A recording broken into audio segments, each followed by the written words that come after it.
جن میں الف لام میم صاد ہے، اس کے بعد ہے کاف ہا یا عین صاد، اور اس کے علاوہ طا ہا ہے، یا سین ہے، پھر قاف ہے، صاد ہے، نون ہے۔ تو یہ 14 حروف مقطعات ہیں جن سے 29 صورتوں کی ابتدا ہوتی ہے۔ اس میں ایک اشارہ یہ ہے کہ جو عربی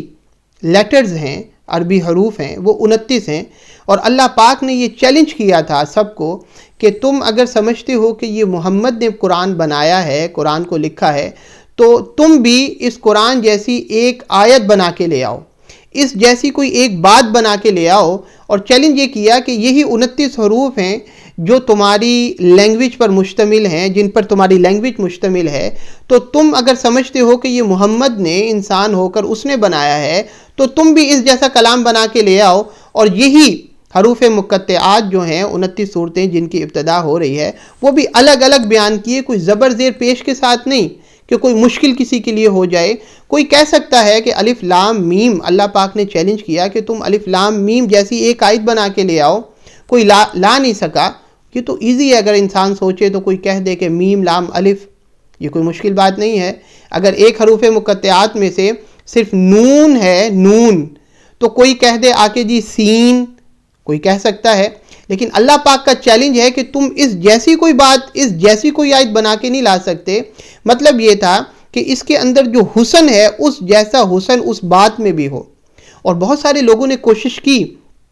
اور انہوں نے اپنی طرف سے آیتیں بنائیں، لیکن ان کے اپنے لوگوں نے کہا کہ نہیں، جو کلام قرآن ہے اور اس کے اندر جو خوبصورتی ہے، جو الف لام میم میں خوبصورتی ہے، وہ میم لام الف میں نہیں ہے۔ جو خوبصورتی نون میں ہے وہ سین میں نہیں ہے۔ وہ ہماری لینگویج نہیں ہے، شاید ہمیں اس کا اندازہ نہ ہو، لیکن جو عرب لوگ ہیں جن کی اپنی لینگویج ہے، جن کو خوبصورتی کا پتہ ہے اپنی لینگویج کا، ان کو پتہ ہے کہ جو کمال اور جو خوبصورتی کاف ہا یا عین صاد، جو اس میں خوبصورتی ہے، وہ ان حروف کو رد و بدل کرنے میں اس میں وہ خوبصورتی نہیں ہے۔ اور اللہ کی شان ہے کہ 1400 سال ہو گئے، آج تک کوئی شخص الف لام میم کے برابر بھی کوئی میم لام الف بنا کے لے کر نہیں آیا اور اس نے دعویٰ کیا ہو کہ اس میں بھی وہی حسن ہے جو الف لام میم میں ہے۔ آگے اللہ رب العزت نے ارشاد فرمایا ذالک الکتاب لا ریب فیہ، فرمایا کہ ذالک الکتاب، یہ وہ کتاب ہے لا ریب فیہ، جس میں کوئی شک نہیں ہے۔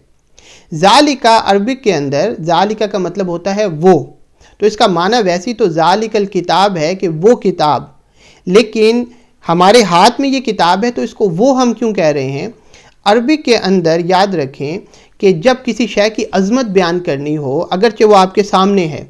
لیکن آپ کے ہاتھ میں ہے، لیکن اس شے کی عظمت بیان کرنی ہو، اس شے کی بلندی بیان کرنی ہو، تو اس کو بھی وہ کہہ کے بیان کرتے ہیں۔ یعنی وہ کتاب اگرچہ یہ تمہارے ہاتھ میں ہے، لیکن اس کی جو بلندی ہے، اس کا جو معیار ہے، اس کی جو عظمت ہے، اس کو اتنا آسان نہ سمجھنا ہے جیسے ہر کتاب تمہارے ہاتھ میں ہے تو تم بھی اس کتاب کو اسی کتاب کی طرح سمجھو۔ نہیں، یہ وہ کتاب ہے لا ریب فیہ، جس میں کوئی شک نہیں ہے۔ اس کتاب کے اندر جو کچھ آ چکا ہے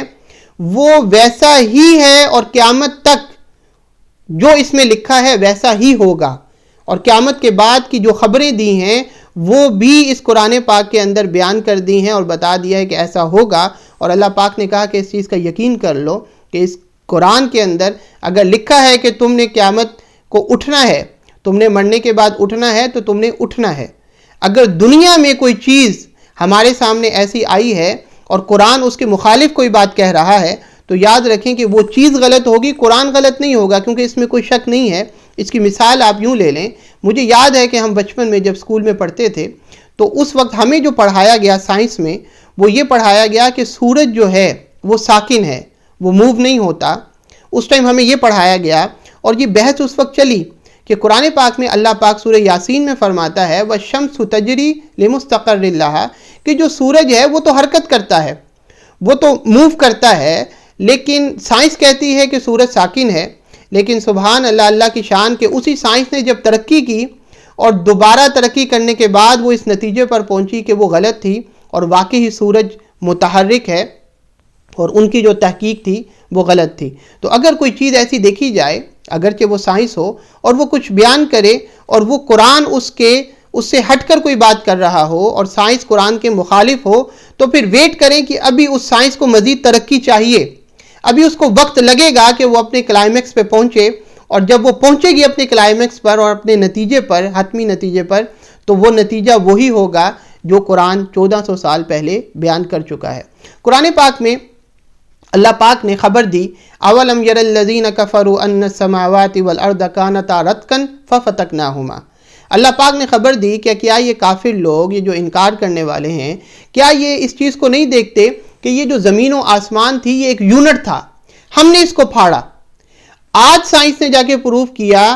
کہ 1400 سال کے بعد کہ ایک بگ بینگ تھیوری ہے، اور یہ جو دنیا تھی، یہ جو کائنات تھی، یہ ایک یونٹ ہوا کرتا تھا اور اس کے بعد پھر ایکسپلوڈ ہوا، اس کے بعد پھٹا۔ اور یہی چیز اللہ پاک نے 1400 سال پہلے قرآن پاک میں بیان فرما دی تھی کہ ہاں یہ سارا کچھ جو ہے یہ سب ایک یونٹ تھا، ففتقناہما۔ سائنس آج اس پہ سوچ رہی ہے کہ وہ پھٹا تو صحیح، لیکن یہ سمجھ نہیں آ رہی وہ کس نے پھاڑا۔ وہ پروسیس تو ہوا، لیکن وہ ہوا کیسے، وہ پھٹا کیسے، وہ پھاڑنے والا کون ہے؟ اللہ پاک نے 1400 سال پہلے بتا دیا کہ رتقن ففتقناہما، اس کو ہم نے پھاڑا تھا۔ تو یہ ساری چیزیں جو اس وقت، شاید اس وقت کے جو لوگ تھے 1400 سال پہلے، ان کے لیے تو وہ غیب تھا، ان کو تو نہیں پتا تھا کہ اس کے اندر بگ بینگ تھیوری جو ہے، آج سائنس جو ہے وہ یہ نتیجہ نکالے گی اور یہ مان جائے گی۔ لیکن اس وقت جن لوگوں نے یقین کیا اس بات پر، انہوں نے یقین اس بات پر کیا کہ قرآن کہتا ہے لا ریب فیہ، اس میں کوئی شک نہیں ہے، قرآن نے کہا ہے تو یقیناً یہ کائنات ایک وقت میں ایک یونٹ تھی، اور اس کے بعد اللہ پاک نے اس کو پھاڑا اور اس کے بعد یہ پھیلتی گئی۔